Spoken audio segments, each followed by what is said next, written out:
Papagayo, the Mischief Maker, written and illustrated by Gerald McDermott. Papagayo woke up with the sun. He ruffled his bright feathers and opened wide his yellow beak and greeted the morning with a raucous craw, craw, craw, cow, cow, cow. The night creatures were fast asleep, but Papagayo was awake and he made mischief. Sometimes he would steal fruit from the spider monkey. Sometimes he would surprise the butterflies and send them fluttering in every direction. Sometimes he would fly high up in the sky, clutching a big nut, then drop it with a crack on the armadillo's shell. Whatever Papagayo was up to, he always made a lot of noise. This disturbed the sleep of the night creatures. They would wake up and say, "Please be quiet, Papagayo." The parrot would not stop squawking, and then would complain, "Not so loud, Papagayo." But the parrot still wouldn't stop. Finally, the night creatures would get angry and scream, "Papagayo, shut your beak!" At night, while Papagayo slept, the night creatures would venture forth in the moonlight. They would gaze at the white sugar moon and croon quiet songs all night long. As dawn approached, they would settle down to sleep through the hot jungle day. No sooner had the night creatures closed their eyes than Papagayo was up, looking for fresh fruit and fresh mischief. One morning, Papagayo was especially loud. The sleepy-eyed sloth had a talk with the bird. "Papagayo," said the sloth, "you make entirely too much noise. You disturb the peaceful sleep of the night creatures." "Croak, sleepyheads, why don't you laugh and play all day as I do?" asked the parrot. "The day is too bright and full of sounds. It makes us afraid, so we hide from the sunlight and the noise. But at night we can creep out beneath the moonbeams and sing gentle songs. We sing softly because we are afraid to disturb the quiet of the night." "Afraid?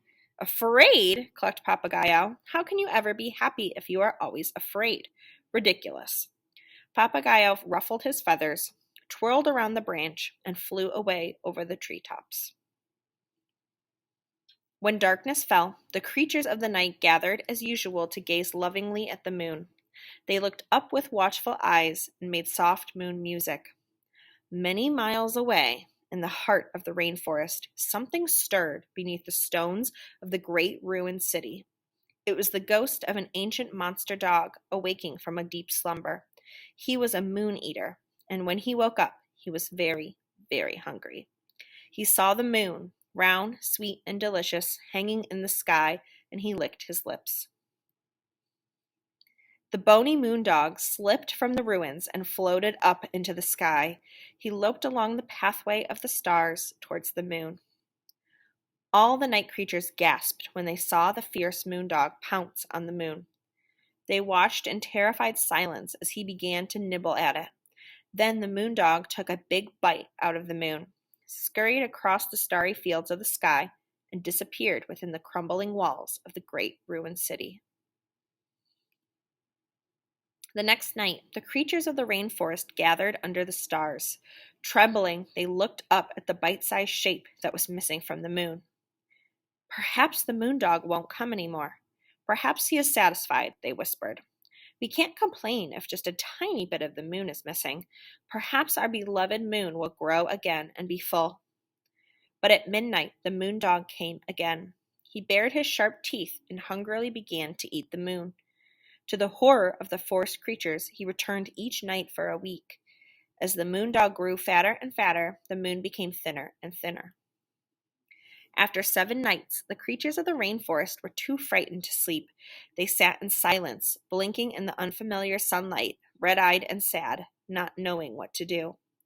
Papagayo came flying along just then, singing and chuckling to himself. He was surprised to find all the night creatures wide awake. "Croak! Good morning, my bleary-eyed friends," Papagayo laughed. "Isn't it past your bedtime?" "It's not funny, Papagayo," they said, pouting. "It's terrible. Each night this week a moon dog has eaten a bit of our beloved moon. There is only the thinnest sliver left.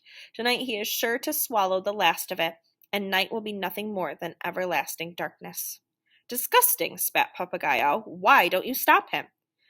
Because we're afraid, the night creatures answered in chorus. There's nothing we can do. Nothing? Nothing? Croak? There's always something one can do. I'll stay up with you tonight, my friends, and we shall see what is to be done.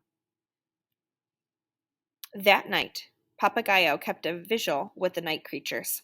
It was very dark, because the moon was now just a slender crescent, but Papagayo tried hard to stay awake. He was just about to doze off when he heard the creatures whimpering. The moon dog had returned, and he was bigger and fatter than ever. He greedily licked the last sweet bit of the moon. Oh, what shall we do? The night creatures moaned. He is eating the last of it. What shall we do? Papagayo jumped up. Make noise, he shouted. You must make noise.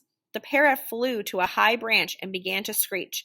Croak, cara, cow, cow, cow. At Papagayo's cow, the night creatures began to stir. At first they were timid, but gradually they began to yell and shout. Their sounds grew louder and louder until the jungle echoed with their cries. They howled and hissed and croaked.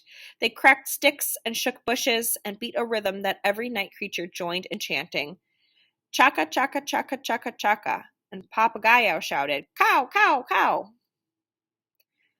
The moon dog was frightened by all the noise. He jumped off the moon and ran through the sky. He fled along the pathway of the stars and disappeared into the darkness of the great ruined city. We did it, shouted the night creatures. We scared away the moon eater. How brave we are. Now our beloved moon can grow back again to fullness. Papagayo cocked his head and clucked. Now that the moon dog has tasted the sweetness of the moon, he is sure to sneak back. When he comes again, remember what you must do. But the night creatures, proud of their great victory and tired from all the excitement, were already curling up for a good day's sleep. The sun began to color the sky. Papagayo ruffled his feathers and spread his wings. He opened his yellow beak and greeted the morning with a loud and raucous croak, cara, cara, cow, cow, cow. Not a single creature complained. The end.